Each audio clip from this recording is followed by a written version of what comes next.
Good afternoon. तो आज की इस क्लास में हम बात करेंगे इंटेलेक्चुअल डिसेबिलिटी। इंटेलेक्चुअल डिसेबिलिटी में काफ़ी बातें हम जान चुके हैं। अब उसी क्रम में आगे बढ़ेंगे। देखो, जो इंटेलेक्चुअल डिसेबिलिटी है, इसको सीवियरिटी के बेस पे हमने 4 भागों में कैटेगराइज किया। आप सभी जानते हैं कि अगर किसी व्यक्ति का आईक्यू बिलो 70 है तो उसको हम मेंटल रिटार्डेशन या इंटेलेक्चुअल डिसेबिलिटी कैटेगरी में रखते हैं। और बिलो 70 को भी हमने 4 भागों में क्लासिफिकेशन किया हुआ है। एक हमारा है mild mental retardation. Mild mental retardation यानी हल्की मानसिक मंदता। ये मैं DSM-4 के अकॉर्डिंग बता रहा हूँ। अभी जो टर्म यूज होती है वो इंटेलेक्चुअल डिसेबिलिटी है। माइल्ड मेंटल रिटार्डेशन या इंटेलेक्चुअल डिसेबिलिटी हमारा 50-55 IQ से लेके अप्रोक्सीमेटली 70 तक होता है। ये हम बात कर रहे हैं बिलो 70। ठीक है,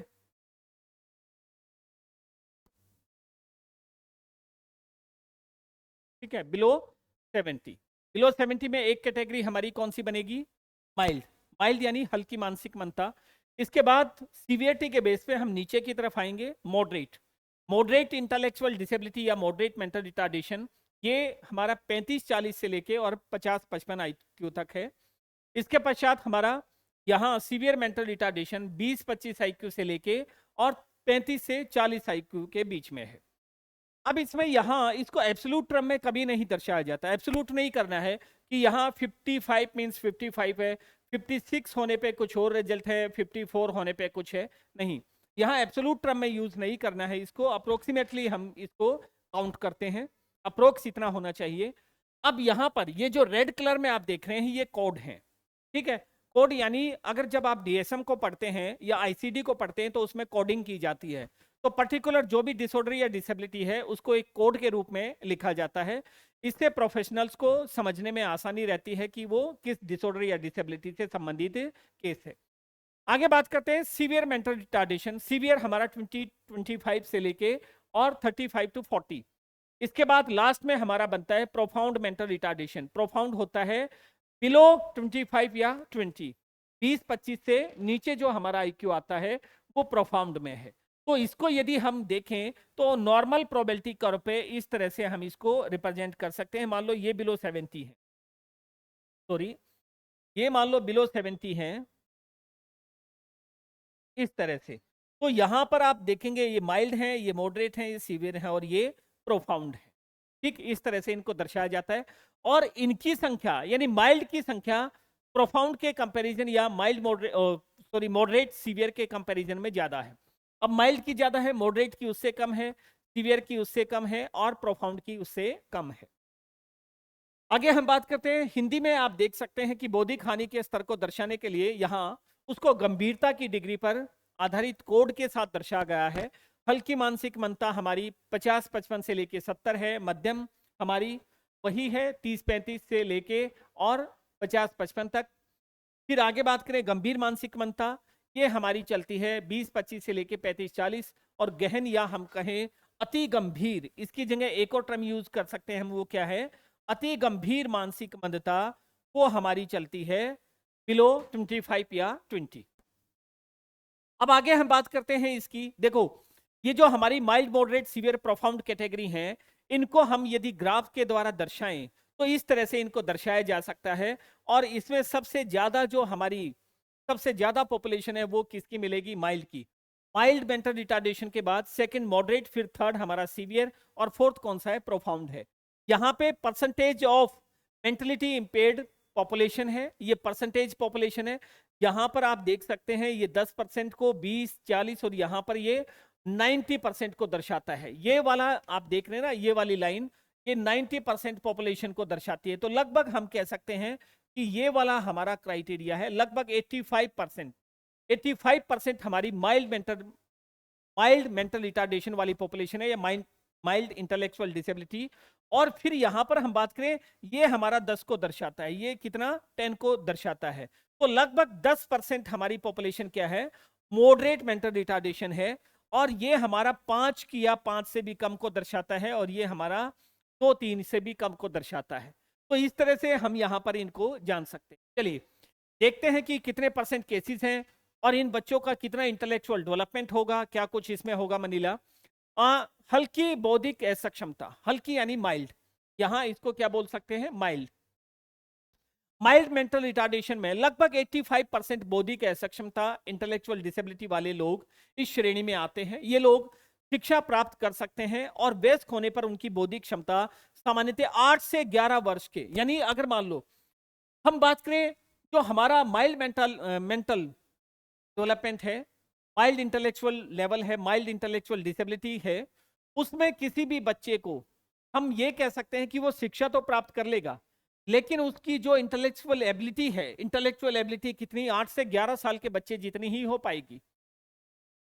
तो हल्की बौद्धिक असक्षमता में जो हमारी 50 से 70, ये राउंड अप कर दिया मैंने, 50 से 70 के बीच में है, उसमें बच्चे शिक्षा प्राप्त कर सकते हैं, वो एडुकेबल हैं, लेकिन उनकी शिक्षा ज्यादा से ज्यादा, हम ये नहीं कह सकते कि वो एमएससी पीएचडी तक पहुंचेंगे, वो उतनी ही शिक्षा प्राप्त कर सकते हैं जितना एक 8 से 11 वर्ष का बौद्धिक क्षमता वाला बच्चा प्राप्त कर पाता है। यानी लगभग हम ये कह सकते हैं कि ये लोग छठी कक्षा 6th ग्रेड तक के अपने शैक्षणिक कौशल सीख सकते हैं, ठीक है, यानी 6th ग्रेड तक पहुंच सकते हैं। 6th ग्रेड में पहुंचने के लिए आपको भी पता है, अगर बच्चा 5 या 6 साल में एडमिशन पाता है तो 10-11 साल तक का उसका बौद्धिक लेवल यहां पर पहुंच जाता है। तो यहां इसलिए अब 6th ग्रेड तक की एजुकेशन पा सकता है। 6th ग्रेड तक की एजुकेशन में बच्चा क्या क्या सीख सकता है, देखो, एक तो 6 साल, 8 से 11 साल के बच्चे क्या क्या काम कर सकते हैं, उनके ऑक्यूपेशन देखिए कि कौन कौन से ऑक्यूपेशन, उनमें सोशल लेवल कितना हो जाएगा,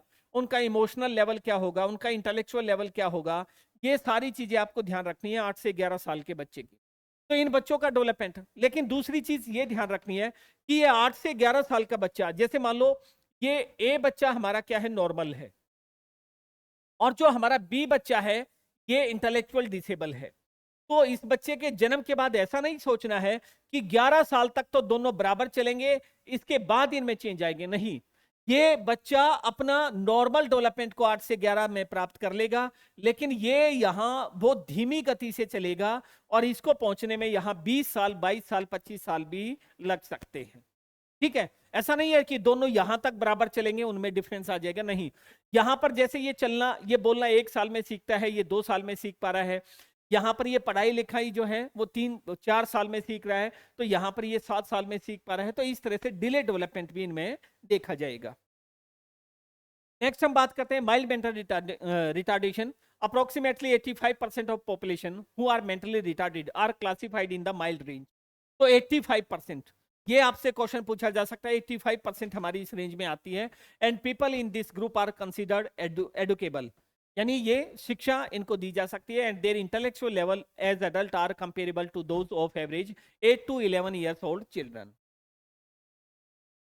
आगे बात करते हैं, यहां पे आप इस व्यक्ति को देखिए, यानी ये जो व्यक्ति यहां इस पिक्चर में दिखाया गया है, इसको हल्की बौद्धिक असक्षमता या माइल्ड इंटेलेक्चुअल डेवलपमेंट इसका हुआ है। तो इसमें क्या होगा, हल्की बौद्धिक सक्षमता वाले लोगों की संख्या सबसे अधिक होती है, और इन बच्चों को, यदि इन व्यक्तियों को उचित सहायता मिल जाए तो वो समाज में अच्छी तरह से रह सकते हैं, यानी अपनी डेली लाइफ को स्मूथ बना सकते हैं। उतना तो नहीं जितना एक नॉर्मल व्यक्ति, लेकिन फिर भी अपने जीवन को, जैसे कोई छोटा मोटा रोजगार अपना सकते हैं जिसमें बहुत ज्यादा वहां पर इंटेलेक्चुअल काम नहीं करना पड़ता है, या भारी मशीनें वहां नहीं है, या कंप्यूटर पर ही सारे काम नहीं होते हैं, तो यहाँ पर कुछ कार्य कर सकते हैं। यहाँ पर उचित सहायता मिलने पर समाज में अच्छी तरह से रह सकते हैं। सोशियबिलिटी भी इनमें डेवलप हो जाती है, जैसे सरल पढ़ाई करना और उस काम से जुड़े कौशल ये सीख सकते हैं, और अपने दैनिक जीवन में कई काम ये स्वयं भी कर सकते हैं। तो ये इतना डेवलपमेंट इनका, जैसे इसमें यहाँ पे डस्टिंग करता हुआ, साफ सफाई करता हुआ व्यक्ति आपको दिखाई दे रहा है, उसी तरह से यहाँ पर ये काम कर सकते हैं, ठीक है। तो सोशल स्किल भी इनमें डेवलप हो जाती हैं, इमोशनल ठीक ठाक, मतलब ऐसा नहीं नॉर्मल जैसा, इमोशनली भी चीज़ों को थोड़ा समझते हैं, अटैचमेंट समझते हैं। इसके अलावा पढ़ाई लिखाई के कौशल भी हल्के फुल्के सीख सकते हैं, और छोटे मोटे जो कार्य होते हैं जिसमें ज़्यादा हमें मस्तिष्कीय कार्यों की आवश्यकता नहीं पड़ती है, या जहाँ जोखिम का खतरा नहीं होता है, उन एरियाज में काम भी कर सकते हैं। इसके बाद बात करते हैं मध्यम मानसिक मंदता, मॉडरेट मेंटल रिटार्डेशन। मॉडरेट क्या है, इसमें 35 से 50 वाले राउंड अप कर दिया मैंने, यहां पर 35 से 50 वाले हमारे मॉडरेट मेंटल रिटार्डेशन में आएंगे, और लगभग 10% बौद्धिक असक्षमता वाले लोग इस श्रेणी में आते हैं, 10%। 85 उसमें 10 इसमें, तो 95% केसेस आपके मेंटल रिटार्डेशन के वो माइल्ड टू मॉडरेट में आ जाते हैं, माइल्ड टू मॉडरेट है।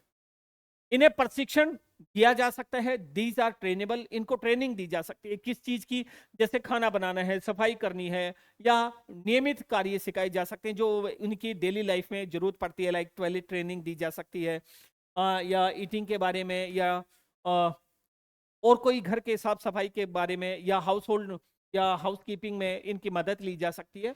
तो वो सारे ट्रेनिंग इनको दी जा सकती है। वयस्क होने पर इनका बौद्धिक विकास, यानी जब बड़े हो जाएंगे तो माइल्ड का डेवलपमेंट तो कितना हो रहा था, 8 से 11 साल के बच्चे जितना, लेकिन जब ये बच्चे बड़े हो जाएंगे, वयस्क हो जाएंगे, अडल्ट यानी 18 प्लस भी हो जाएंगे, तो इन बच्चों के यहाँ पर मेंटल डेवलपमेंट 4 से 7 वर्ष के बच्चे जितना है। अब आपको देखना है कि 4 से 7 वाले बच्चे कौन कौन से इंटेलेक्चुअल कौशल कर सकते हैं, कौन कौन से बौद्धिक कार्य कर सकते हैं। 4 से 7 साल वाले बच्चे का सामाजिक कौशल कितना होता है, इमोशनल कौशल उसमें कौन कौन से होते हैं, ऑक्यूपेशनल कौन कौन से वो कार्य कर पाएगा, ठीक है। तो ये सारी चीजें आपको ध्यान रखनी है। तो ये बच्चे, और वो कुछ दैनिक कार्य स्वतंत्र रूप से भी कर सकते हैं, जैसे लाइक डेली लाइफ की जो एडीएल हमारा होता है उसको वो कर सकते हैं, लेकिन इनका मेंटल डेवलपमेंट उनकी तुलना में कम है। 4 से 7 साल के बच्चे का कितना है, 4 साल के बच्चे ये कितने पढ़ पाते हैं, सेकंड थर्ड ग्रेड तक मुश्किल से पहुंच पाएंगे हमारे आगे। These classification of moderate mental retardation is appropriate for about 10% of all mentally retarded. और इन बच्चों का यहां पर मैं कह सकता हूं कि जो intellectual level similar to those average 4 to 7 years old children, इतना ही होता है। नेक्स्ट हम बात करते हैं यहां पर, इसमें आप देख सकते हैं कि किस तरह से यहाँ सामान्य जीवन इनको सिखाया जाता है। तो यहाँ पर हम कह सकते हैं नॉर्मलाइजेशन मूवमेंट, जो इस बात की यानी सामान्य हमारा जीवन आंदोलन, इसका उद्देश्य यह है कि बौद्धिक सक्षम जो लोग हैं उनको कुछ ऐसे कौशल सिखाएं, उनको कुछ ऐसी चीजें हम सिखाएं जिससे वो सामान्य और अधिक स्वतंत्र जीवन जी सके, क्योंकि प्रत्येक व्यक्ति को अपना जीवन जीने का अधिकार है और वो स्वतंत्रता पूर्वक जीने का अधिकार है। तो इसके जो हमारा ये सामान्य जीवन आंदोलन चला कि भाई सभी व्यक्तियों को सामान्य जीवन जीने का अधिकार है, तो इसके अंतर्गत जैसे इनको खाना बनाना है, सामाजिक व्यवहार, सोशल स्किल्स डेवलप की जाती है, इनका सेल्फ कॉन्फिडेंस डेवलप किया जाता है। सेल्फ कॉन्फिडेंस कैसे डेवलप होगा, वो तभी हो सकता है जब इन व्यक्तियों को आत्मनिर्भर बनाने की बात की जाए, इनमें वो सारी चीजें डेवलप की जाए जो दैनिक जीवन में करने के लिए आवश्यक है, तो अपने आप कॉन्फिडेंस आना स्टार्ट हो जाता है। और इनको यहाँ पर सेक्स एजुकेशन या यौन शिक्षा जैसी बातें भी सिखाई जाती हैं, क्योंकि ये आपको मनीला ध्यान रखना है, इन व्यक्तियों का जो फिजिकल डेवलपमेंट है वो नॉर्मल व्यक्तियों की तरह ही चलता है।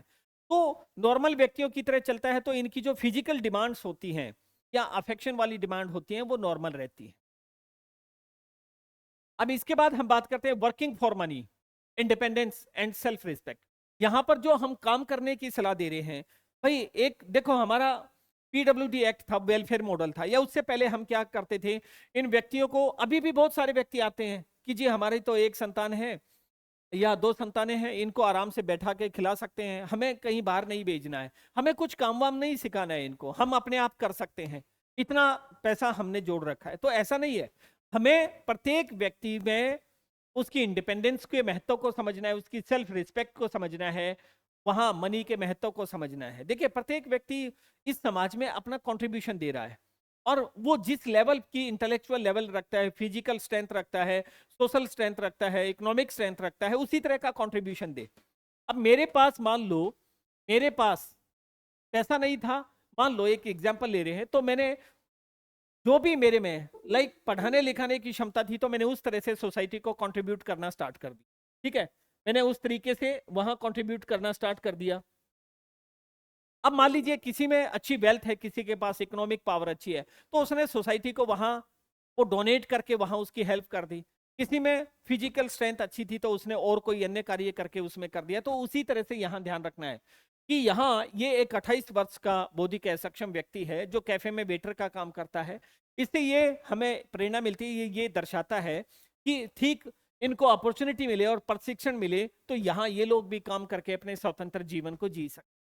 लेकिन समस्या यहां पर यह आ जाती है, क्या इन व्यक्तियों को हम स्वीकार कर पाएंगे, क्या हमारी सोसाइटी इस चीज को करने के लिए तैयार है, रेडी है? तो ये हमारे लिए इंपॉर्टेंट है, तो इनको ये सारी चीजें सिखानी चाहिए। क्योंकि ये व्यक्ति भी समाज में कंट्रीब्यूशन, जैसे लाइक अभी हमने देखा होगा इन व्यक्तियों के योगदान को भी स्वीकार किया जाता है। जैसे भाई मान लो आरपीडब्ल्यूडी एक्ट की हम बात करते हैं, तो आरपीडब्ल्यूडी एक्ट 2016 ये कहता है कि जी इसमें 21 डिसेबिलिटीज, जब हमने लोकोमोटर को आईएएस बना दिया, जब हमने सीपी वालों को स्वीकार कर लिया, अनेक या ब्लड रिलेटेड इश्यूज को कर लिया, तो हमें इनको भी कर लेना चाहिए, हमें इनको भी शामिल करना चाहिए। आगे बात करते हैं गंभीर मानसिक मंदता। गंभीर मानसिक मंदता, इन व्यक्तियों में क्या होगा, बोलने में, चलने फिरने और सीखने का विकास बहुत धीमा होता है।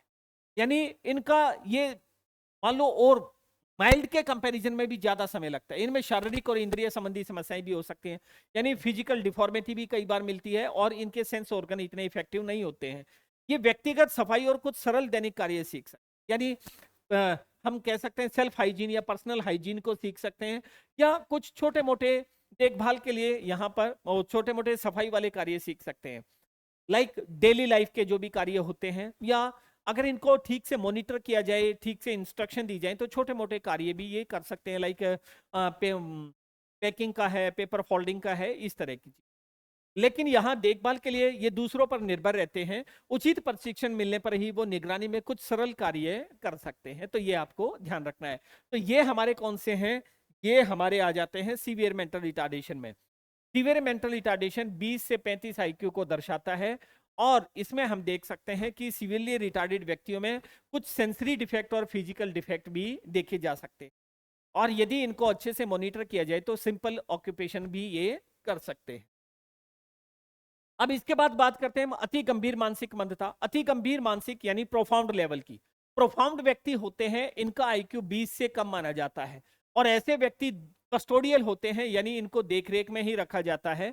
अति गंभीर सक्षमता वाले व्यक्तियों को सीखने, समझने और दैनिक जीवन कार्य करने में बहुत कठिनाई होती है।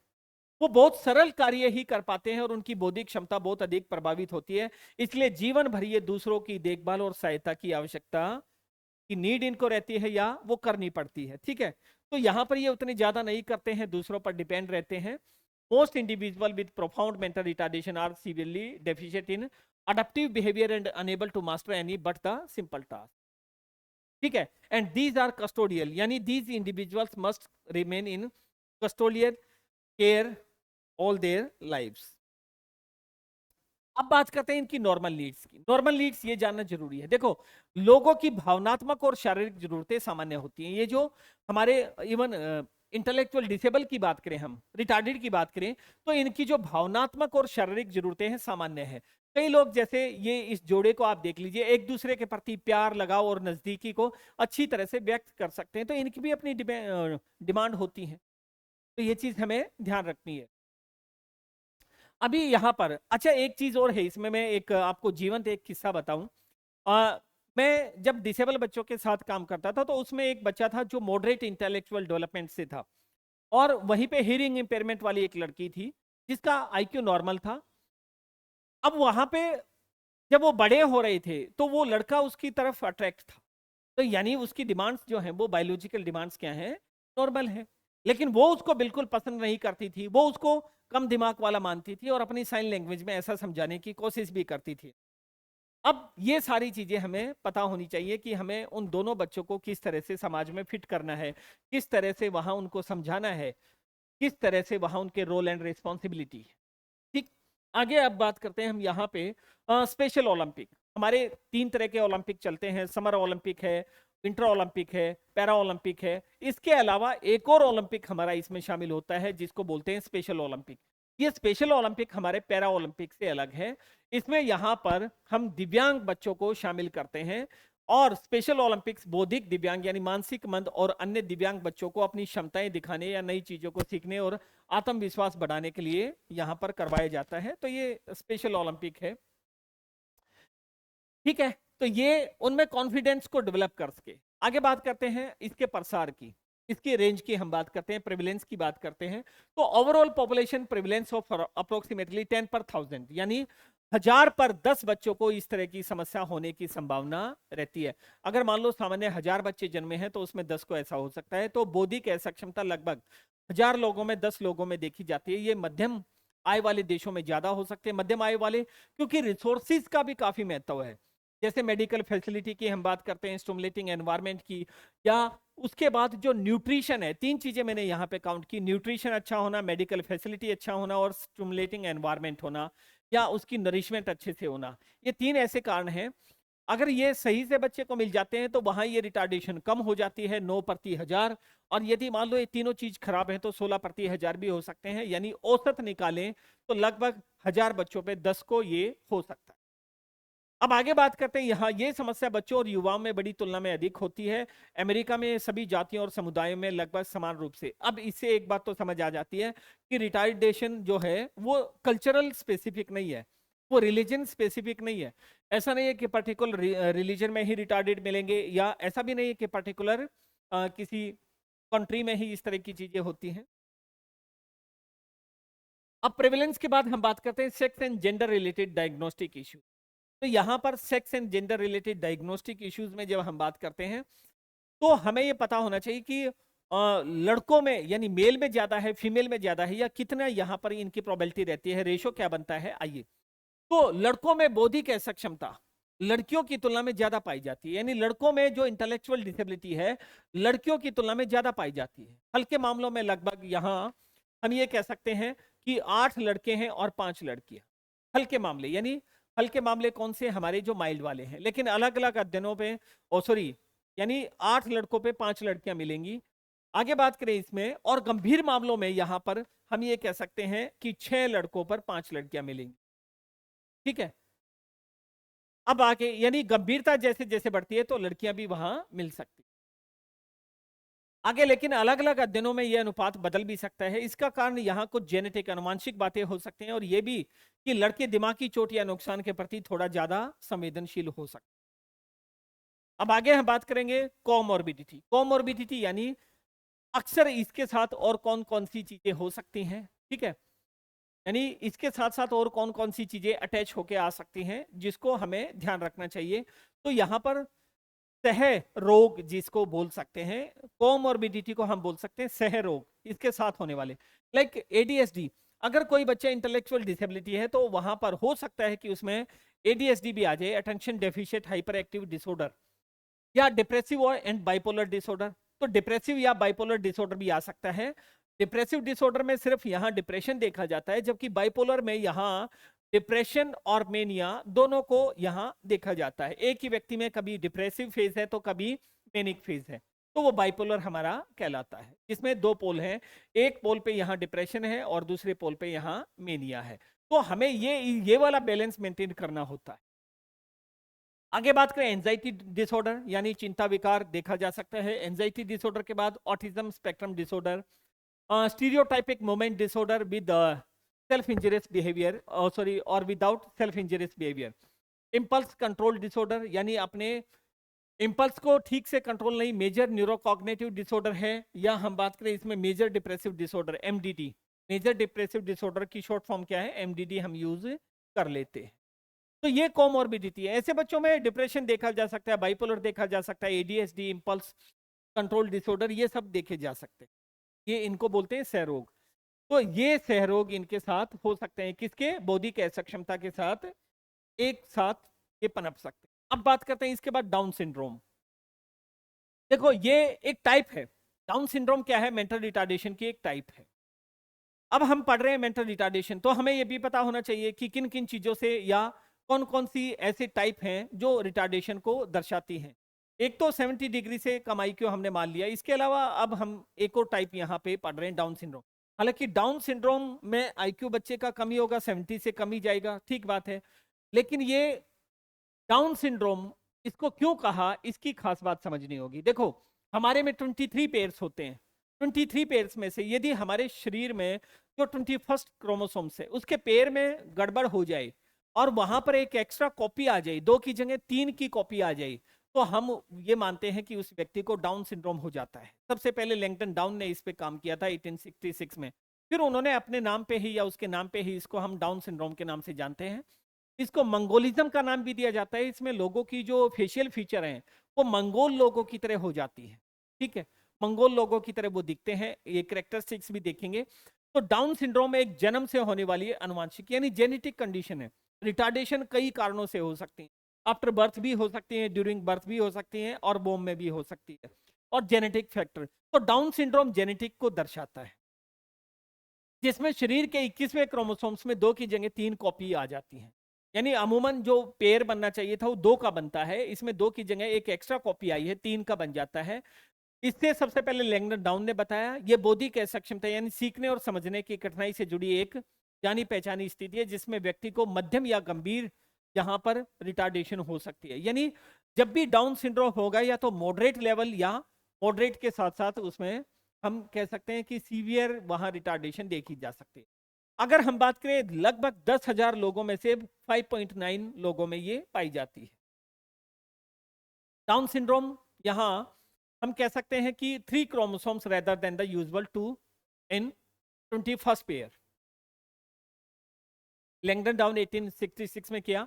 लॉरेन पॉटर जिन्हें डाउन सिंड्रोम है, तो ये अभिनेत्री हैं, वह मशहूर टीवी ग्ली और बेकी जैक्सन में काम भी अपना किरदार भी इन्होंने निभाया है। तो लॉरेन पॉटर यहाँ पे आप देख सकते हैं। तो अगर इन व्यक्तियों को ट्रेंड किया जाए, सोसाइटी ध्यान रखती है, अपॉर्चुनिटी देती है, एक्सपोजर इनको मिलता है, तो ये व्यक्ति कुछ ना कुछ अपना सोसाइटी को कंट्रीब्यूट कर सकते हैं, उसमें काम कर सकते हैं।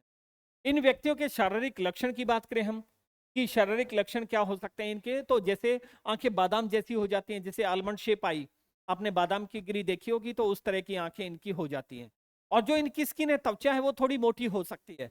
यानी जो हमारा नॉर्मली स्किन को हम देखते हैं तो वो जो टेक्सचर उसका टोन है वो सामान्य की तुलना में मोटी हो सकती है। चेहरा और नाक अक्सर चपटे और चौड़े होते हैं, जैसे मंगोल लोगों के होते हैं ना, नाक चपटे से होते हैं, माथा चौड़ा होता है, उस तरह से। जीभ कभी कभी यहाँ मुंह के हिसाब से बड़ी लगती है, मैक्रोग्लोसिया या माइक्रोग्लोसिया आपने सुना होगा। जीभ जब छोटी हो जाती है तो माइक्रोग्लोसिया हो जाता है, और बड़ी है तो मैक्रोग्लोसिया। और उसमें दरारें हो सकती हैं, यानी कटी फटी वो दिखाई देगी आपको। आंख की पुतली में छोटे छोटे धब्बे दिख सकते हैं। फिर गर्दन की बात करें तो वहां पर वो छोटी और मोटी हो सकती है, यानी ब्रॉड हो सकती है और छोटी हो सकती है। इसके अलावा हाथ भी छोटे और चौड़े होते हैं, उंगलियां छोटी और मोटी होती हैं, और यहाँ पर थोड़ी मुड़ी हुई यानी ठूठदार सी होती है ना, जैसे उंगलियां आपकी, तो ऐसे आप अपनी उंगलियों को देखेंगे तो वो एक शेप में होती हैं, थोड़ा सा शार्प शेप में होती है, लेकिन उनकी ठूठदार होती हैं, आगे से ठुकी हुई ऐसी। तो ये आप देख सकते हैं, ये डाउन सिंड्रोम के बच्चे की पिक्चर है। इसको देखकर सारे फीचर भी आपको समझ में आ जाएंगे कि क्यों मैं इस तरह के फीचर्स की बात कर रहा हूं। तो physical feature found among children with down syndrome include almond shape eyes, abnormally thick skin on the eyelids. तो ये सब आप जान ले यहां से। अब यहां पर देखिए, ये मान लो 23 पेयर्स है ना, 22 को दर्शाया, क्योंकि 23rd तो क्या है हमारा सेक्स क्रोमोसोम्स है, सेक्स क्रोमोसोम्स में वो वैसे अलग हो जाते हैं। तो 22 ऑटोसम होते हैं, ऑटोसम यानी एक जैसे। तो यहाँ ये एक लड़की के क्रोमोसोम का चित्र है, कैरियोटाइप से इसको दर्शाया गया है, जिसमें ये साफ दिखता है कि 21वें क्रोमोसोम, 21वां कौन सा है, यहाँ ये है। तो ये हमारा जो 21वां क्रोमोसोम्स है, तो यहाँ पर आप देख सकते हैं नॉर्मली 2 की जगह क्या है, यहाँ पर 3, ये ट्राइसोमी बनी है, ये ट्राइसोमी यहाँ पे देख सकते हैं। Trisomy of chromosome 21st in Down syndrome. This is a reproduction karyotype of the chromosome of a female patient. अब ये 2 की जगह 3 आया है, तो ये यहाँ पर देख सकते हैं amnio scientist can detect the presence of Down syndrome in a foetus. तो अब तो गर्भावस्था में भी इसको जांचा जा सकता है।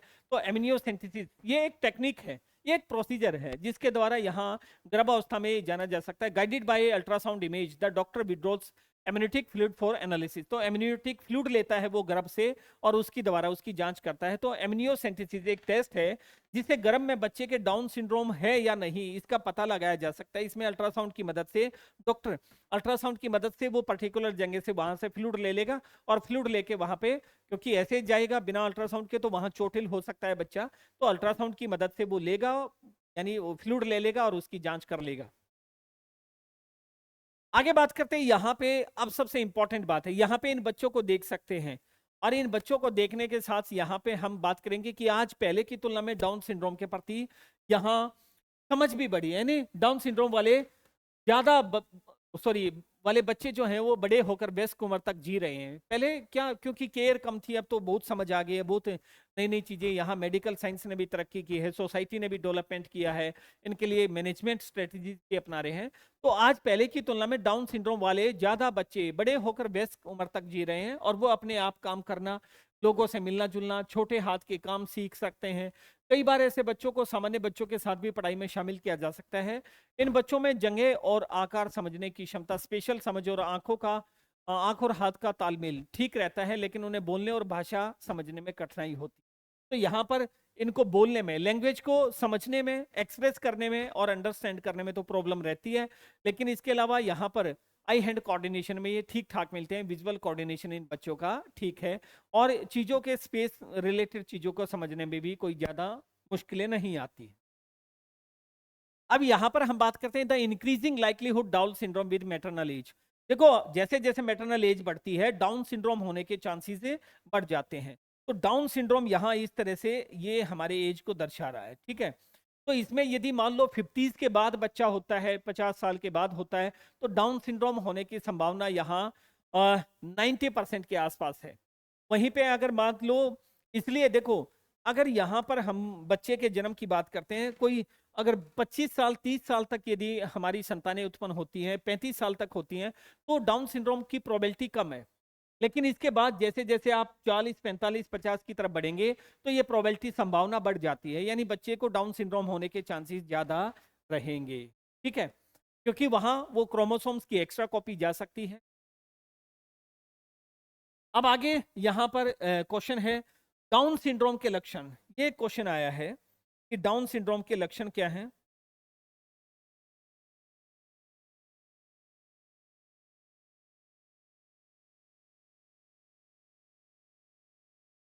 हाँ जी, क्या आंसर बनेगा? डाउन सिंड्रोम के लक्षण क्या हैं?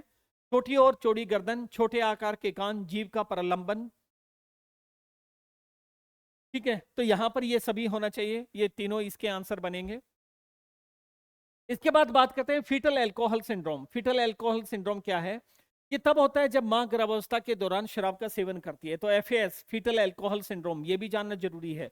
फीटल एल्कोहल सिंड्रोम अमूमन तब होता है जब गर्भावस्था के दौरान माता द्वारा शराब का सेवन किया जाता है। इसके कारण बच्चे में बौद्धिक असक्षमता, सीखने समझने की दिक्कत और कई शारीरिक समस्याएं हो सकती हैं। तो फीटल एल्कोहल सिंड्रोम को भी ध्यान रखना। Fetal alcohol syndrome mental retardation and a variety of physical abnormalities that result from prenatal exposure of to alcohol। अब बात करते हैं माइक्रोसिफिली। माइक्रोसिफिली भी हमारे लिए इंपॉर्टेंट है। माइक्रोसिफिली क्या है? देखो, यहां पर सबसे पहले आप समझो सामान्य सिर का आकार कैसा होता है। ये सामान्य सिर का आकार है। ये सिर का आकार यदि हमारा अत्यधिक छोटा हो जाए, यानी स्कल साइज आप देखेंगे तो छोटा होता है, इसका एक उचित सर्कमफ्रेंस होना चाहिए। तो सिर का आकार अत्यधिक छोटा हो जाता है। अत्यधिक छोटा हो जाएगा तो जितना स्पेस हमारे मेंटल फैकल्टी को डेवलप होने के लिए चाहिए वो नहीं मिल पाएगा।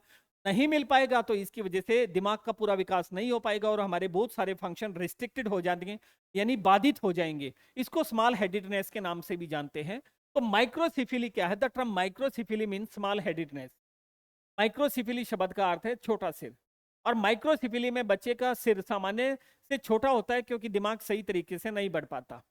लेकिन शुरुआती जागरूकता और देखभाल के सहयोग से बच्चा बेहतर और सार्थक जीवन जी सकता है। तो ये माइक्रोसिफिली है, इसकी वजह से भी रिटार्डेशन आ जाती है, ये हमें ध्यान रखना है।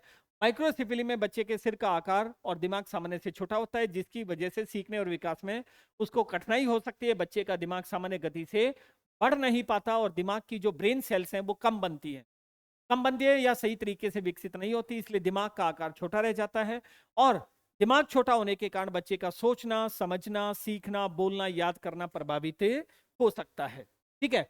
अब ब्रेन सेल्स क्या है? यहाँ मस्तिष्क की कोशिकाएं ही दिमाग का कार्य करने वाली इकाइयां, यानी ब्रेन सेल्स क्या है? मस्तिष्क का काम करने वाली यूनिट्स हैं।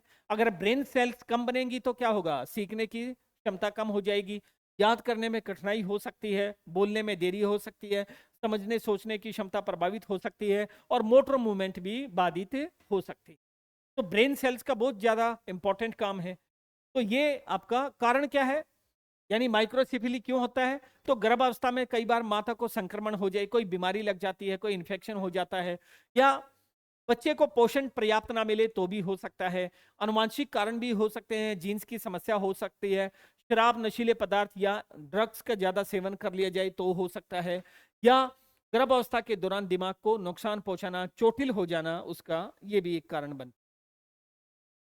माइक्रोसिफिली यहाँ ट्रीटमेंट क्या है इसका? There is no specific cure of microcephaly, कोई क्योर तो नहीं होता ये। Treatment is given to manage the symptoms, जो हमारे सिम्टम्स है उसको मैनेज करने के लिए ट्रीटमेंट दिया जा सकता है and improve the quality of life, और जीवन के स्तर को ठीक बनाया जा सकता है। मैनेजमेंट में फिर क्या करें हम? रेगुलर चेकअप कराएं, ठीक है, मेडिसिन फॉर सीजर, फिट्स वगैरह आते हैं तो उसके लिए मेडिसिन ले, physiotherapy to improve movement and muscle strength, speech therapy to improve talking and understanding, special education and early intervention for better development, proper nutrition and healthy diet, emotional support and care at home। Goal क्या है हमारा इसमें? Goal है to help the child reach his or her maximum potential and live better and more independent, यानी किसी भी बच्चे को उसके पीक तक पहुंचाना, उसके श्रेष्ठ तक पहुंचाना, कि लो भाई देखो आप में ये रिस्ट्रिक्शन आ गई, आप में ये लिमिटेशन थी, इसके बावजूद भी आपने हमने आपको यहां तक बढ़ा के कर दिया, यहां तक बना दिया है। अब यहां पर ये क्वेश्चन आया था, खोपड़ी और सेरिब्रल अर्धगोले छोटे हैं, छोटे किस में होते हैं? माइक्रोसिफिली में होते हैं। तो यहां पर जो राइट आंसर बनेगा वो हमारा बी बनेगा। माइक्रोसिफिली में हमारा जो हेमिस्फीयर है उसका आकार छोटा हो जाता है, स्कल एंड जो हेमिस्फीयर साइज है वो छोटा हो जाता है। अब बात करते हैं मैक्रोसिफिली। तो मैक्रोसिफिली क्या है? इसमें सिर का बड़ा हो जाएगा। In the rare condition known as macrocephaly means large headedness. Macrocephaly क्या है? बड़े सिर वाले को दर्शाता है। इसके रूप में जाने जाने वाली एक दुर्लभ स्थिति है ये। इस स्थिति में क्या होगा? दिमाग और सिर का आकार सामान्य से बड़ा हो जाएगा। इससे क्या होगा कि दिमाग को सहारा देने वाली जो हमारी ग्लीलियल सेल्स हैं, ठीक, कोशिकाएं हैं, सामान्य असामान्य रूप से बढ़ने लगती हैं, जिससे दिमाग का आकार और वजन बढ़ जाता है। इसके कारण देखने में भी परेशानी हो सकती है, फिक्स आ सकते हैं, यानी मिर्गी के दौरे या इस तरह से अन्य दिमाग या तंत्रिका से जुड़ी समस्याएं भी हो सकती हैं। तो सिर का आकार अत्यधिक बड़ा होना भी हमारे लिए इतना अच्छा नहीं होता है। देखो यहाँ ये है। अब इसके बाद बात करते हैं हाइड्रोसिफिली। हाइड्रोसिफिली में क्या होगा? हमारे मस्तिष्क में एक्स्ट्रा फ्लूइड बढ़ जाएगा। फ्लूइड यानी तरलता की मात्रा ज्यादा हो जाएगी। इसमें आप देख सकते हैं नॉर्मली जो हमारा जितना फ्लूइड होना चाहिए उसके कंपैरिजन में ये फ्लूइड ज्यादा हो जाता है। तो हाइड्रोसिफिली में फिर क्या होगा? ये ज्यादा फ्लूइड बढ़ेगा तो बाहर की तरफ ये प्रेशर लगाएगा, जिससे हमारी बहुत सारी जो यहाँ सेल्स हैं वो डैमेज होंगी। तो हाइड्रोसिफिली एक दुर्लभ स्थिति है जिसमें सिर की हड्डी यानी जो हमारा कपाल है के अंदर मस्तिष्क मेरुद्रव सेरेब्रोस्पाइनल फ्लूइड असामान्य रूप से अधिक जमा हो जाता है। असामान्य रूप से अधिक जमा होगा, इससे मस्तिष्क के उत्तक जो टिश्यूज हैं उनको नुकसान होगा और खोपड़ी या सिर का आकार भी इससे बड़ा हो जाता है। अब ये सेरेब्रोस्पाइनल फ्लूइड करता क्या है भाई? ये ज्यादा हो जाता है तो इससे क्या होगा? ये द्रव मस्तिष्क और रीढ़ की हड्डी को सुरक्षा देता है और ये लगातार बनता रहता है। लेकिन नॉर्मल स्थिति में क्या है? मस्तिष्क के चारों ओर घूमता है और बाद में शरीर में हमारे ब्लड में ही मिलके ये अवशोषित हो जाता है, ठीक है। लेकिन यहां पर ये द्रव जमा हो जाता है, फिर क्या होगा? द्रव के बढ़ने से उसके बहने के रास्ते में रुकावट आ जाएगी। द्रव के बहने से रास्ते में रुकावट यानी वो अवशोषित नहीं होगा तो रास्ते में रुकावट आएगी या शरीर द्रव को ठीक से अवशोषित ना कर पाए, तब द्रव जमा होगा। और जैसे यहाँ सिंक में अगर मान लो वो ठीक से वहां पे उसको निकलने का रास्ता ना मिले, वो चोक हो जाए, तो ऐसे में क्या होगा? वो पानी भरना स्टार्ट हो जाएगा। नॉर्मली क्या है? ये फ्लूइड सेरेब्रोस्पाइनल फ्लूइड हमारे जो स्पाइनल कोड है और ब्रेन में पाया जाता है, लेकिन ये डिजोल्व होता रहता है, अवशोषित होता रहता है। लेकिन जब ये ना हो ऐसा और बढ़ना शुरू हो जाए तो उससे क्या होगा? निकासी वो बंद हो जाएगी और पानी जमा होने लग जाएगा और मस्तिष्क में ये द्रव चला जाएगा, ठीक है। हाइड्रोसिफिली और मैक्रोसिफिली में संबंध क्या है ये इंपॉर्टेंट है। आपके मन में एक क्वेश्चन आया भी होगा। देखो हाइड्रोसेफेलस होने पर माइक्रोसिफिली हो सकती है। अगर किसी को हाइड्रोसिफिली है तो मैक्रोसिफिली हो सकते हैं, सिर का आकार बढ़ सकता है। लेकिन हर मैक्रोसिफिली, हर सिर का आकार बड़ा होना हाइड्रोसिफिली को नहीं दर्शाता है। ये इन दोनों में संबंध ध्यान रखना है। डॉक्टर इसको कैसे पहचानते हैं फिर कि भाई ये हाइड्रोसिफिली है मैक्रोसिफिली? तो सिर का माप लेते हैं, दूसरा बच्चे के लक्षण देखते हैं, और तीसरा सीटी स्कैन, एमआरआई या अल्ट्रासाउंड करते हैं, जिससे वो फ्लूइड हमें पता चल जाता है। अब आगे बात करते हैं स्कैन में क्या दिखता है। यदि सिर बड़ा है, द्रव सामान्य है तो मैक्रोसिफिली है, और यदि स्कैन करने के बाद हमें सिर बड़ा है और द्रव जमा है तो हाइड्रोसिफिली है, ठीक है। इसके बाद बात करते हैं लेश नायन सिंड्रोम का। तो लेश नायन सिंड्रोम भी हमारे लिए इंपॉर्टेंट है। अब लेशनायन सिंड्रोम में क्या होगा? लेशनायन सिंड्रोम एक आनुवंशिक, एक जेनेटिक बीमारी है जो बच्चे के दिमाग और शरीर दोनों को प्रभावित करती है। इसमें क्या होगा कि बच्चे बीमारी में बच्चे के सीखने और समझने की क्षमता कम हो जाती है। बौद्धिक क्षमताएं क्या है? कम हो जाती हैं। शरीर की मांसपेशियां भी रिजिड हो जाएंगी, सख्त हो जाएंगी, यानी अकड़ जाती हैं। जैसे सेरेब्रल पाल्सी में आपने देखा होगा, वो थोड़ी कड़ी हो जाती हैं, टाइट हो जाती हैं। बच्चा इसमें अपने आप को नुकसान पहुंचाने लगता है, जैसे उंगलियां या होठ को काटना। ये बीमारी ज्यादातर केवल लड़कों में होती है क्योंकि ये एक्स क्रोमोसोम से जुड़ी है। अब लड़कियों में वहां पर ये पेयर यानी दो एक्स होते हैं, तो दूसरा एक फेल्यूर भी होता है, दूसरा सपोर्ट कर जाता है। लेकिन लड़कों में एक्स वाई होता है, एक फेल्यूर एक्स हो जाता है तो वाई उसको सपोर्ट, यानी उसमें कैरेक्टरिस्टिक्स वो नहीं है तो वो उसको सपोर्ट नहीं कर पाता। ठीक है, तो लड़कों के पास सिर्फ एक एक्स क्रोमोसोम है, इसलिए अगर उसमें खराब जीन हो जाए तो ठीक करने के लिए दूसरा सामान्य क्रोमोसोम्स उसके पास नहीं होता है, तो ये लेन्यान सिंड्रोम है। ठीक है, अब नेक्स्ट हम बात करते हैं ये लेशनायन सिंड्रोम को। आप देख सकते हैं, although he can not speak, this man is learning to communicate with an eye gaze board. तो आई गेज बोर्ड के साथ ये पढ़ रहा है, pointing to the simply looking at the image that convey his message. तो ये उसकी तरफ देखता है, वो उसको रीड करता है और मैसेज को कन्वे कर देता है। जैसे आपने देखा होगा अभी ये जो फिजिसिस्ट थे, चलिए कमेंट, आप नाम बताएं मुझे, क्या था अभी?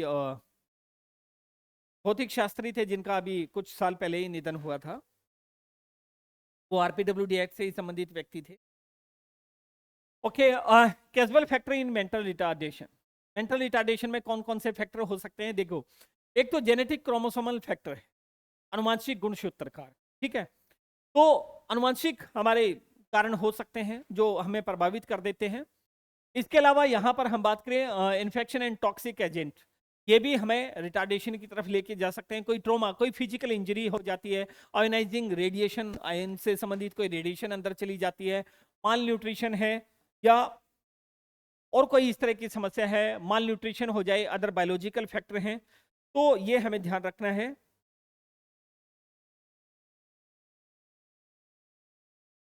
आगे बात करते हैं फीटल अल्कोहल सिंड्रोम। ये आप देख सकते हैं फिजिकल, हाँ जी, फीटल अल्कोहल स्पेक्ट्रम डिसऑर्डर, एफएएसडी बोलते हैं इसको, फीटल अल्कोहल सिंड्रोम बोलते हैं। ए cluster of abnormalities that appear in the spring mothers who drink alcohol heavily during pregnancy. तो ये फीटल अल्कोहल सिंड्रोम है। अगर कोई मदर हैवी अल्कोहल इंटेक करती है तो उसकी वजह से हो जाता है। आप इस बच्चे के यहाँ पे आईज को देख सकते हैं, इसके लिप्स को देख सकते हैं। तो इसमें दोनों तरह से अफेक्ट होता है बच्चा, मेंटली भी फिजिकली भी। Women are some links between expectant mothers, cigarette smoking and caffeine intake to outcome for their offspring. तो ये हमें ध्यान रखना है। ये इस तरह जो हमारा अभी एक स्टेटस सिंबल की तरह इनको यूज करते हैं, ये कई बार हमें बहुत बुरी तरह से प्रभावित भी करता है, और स्पेशली जो प्रेग्नेंट वुमेन है उनके बच्चों को ये प्रभावित कर सकता है। तो स्टीफन हॉकिंग, सॉरी याद आया, तो मैं बात कर रहा था स्टीफन हॉकिंग की। ठीक है, वो भी इसी तरह से यूज करते थे अपना उस बोर्ड को। यहां पर ये देख सकते हैं, यहां पर ये एक्सप्लोजन की चपेट में आया बच्चा है, यानी हम ये कह सकते हैं चेरनोबिल एक ऐसी घटना में रेडियो एक्टिव विकिरण से बच्चे के विकास को बहुत नुकसान हुआ था। लेकिन गर्भ में बच्चे के विकास को प्रभावित करने वाले और भी कई पर्यावरण खतरे होते हैं। यदि गर्भावस्था के दौरान मां शराब का सेवन करे, नशा करे, कुछ हानिकारक दवाइयों का सेवन करे, या जहरीले रसायन की चपेट में आए, तेज प्रदूषण हो, कीटनाशक हो, कुछ संक्रामक बीमारियों के संपर्क में आती है, तो बच्चे के शरीर और दिमाग का सही विकास नहीं हो पाता, वो प्रभावित हो जाता है। इससे जन्म के समय बच्चे की शारीरिक डिफॉर्मिटीज यानी फिजिकल डिफॉर्मिटी या मेंटल समस्याएं भी हो सकती है। तो ये तो चेरनोबिल ये एक घटना थी जिसमें आप देखिए, जैसे हिरोशिमा नागासाकी के बारे में सुना है कि वहां पे वो जो बम गिराए गए थे, लंबे वर्षों तक उनका प्रभाव रहा, न सिर्फ फिजिकल था बल्कि मेंटली भी उनके इम्पैक्ट आए थे। How do pregnant women's emotional state and stress affect prenatal development at birth? तो ये भी मुझे जरूर बताएं। देखिए, अगर मान लो कोई वोमेन प्रेग्नेंट है तो उसके बाद आपने देखा होगा कि वो बच्चे को भी प्रभावित कर रही है, उसकी मेंटल हेल्थ उस बच्चे को भी प्रभावित करती है डायरेक्टली इनडायरेक्टली। तो ये हमें ध्यान रखना है, क्योंकि जब हम स्ट्रेस में होते हैं तो खान पान ठीक नहीं होता है, रहन सहन ठीक नहीं है, हमारा इमोशनल लेवल ठीक नहीं है, सोशल विड्रॉल भी हो जाते हैं, तो कई सारी चीजें होती हैं जो न सिर्फ हमें बल्कि वोम में जो बच्चा होता है उसको भी प्रभावित करते हैं। चलिए इसको डिटेल में हम बाद में करेंगे। And what are the some risk of infants? अच्छा, कई बार क्या होता है एडोलसेंस में अर्ली मैरिज, आपने देखा होगा पहले अर्ली मैरिज कर देते थे। क्यों हमने उसके लिए एक कंडीशन लगाई कि इस एज के बाद हो? वो इसलिए कि जो अर्ली एडोलसेंस पीरियड में ही लड़कियां माँ बन जाती थी, उसके बहुत सारे इम्पैक्ट आते थे। एक तो वो बच्चे के देखभाल के लिए भी तैयार नहीं है, उसका शरीर भी बच्चे को जन्म देने के लिए तैयार नहीं है ना, केयर गिविंग भी वहां पे उससे अच्छी नहीं हो पाएगी। तो बहुत सारी ऐसी समस्याएं थी जिसकी वजह से ये रिस्की रहता था वहां पर कि बच्चे रिटार्डेड हो सकते। ठीक है, आगे बात करें सेपरेशन एंजाइटी डिसऑर्डर, चलिए ये नेक्स्ट क्लास में हम करेंगे। तो अभी ये आपने जो क्लास ली है इसमें हमने रिटार्डेशन के बारे में काफी कुछ जान लिया है, बाकी हम नेक्स्ट क्लास में करेंगे।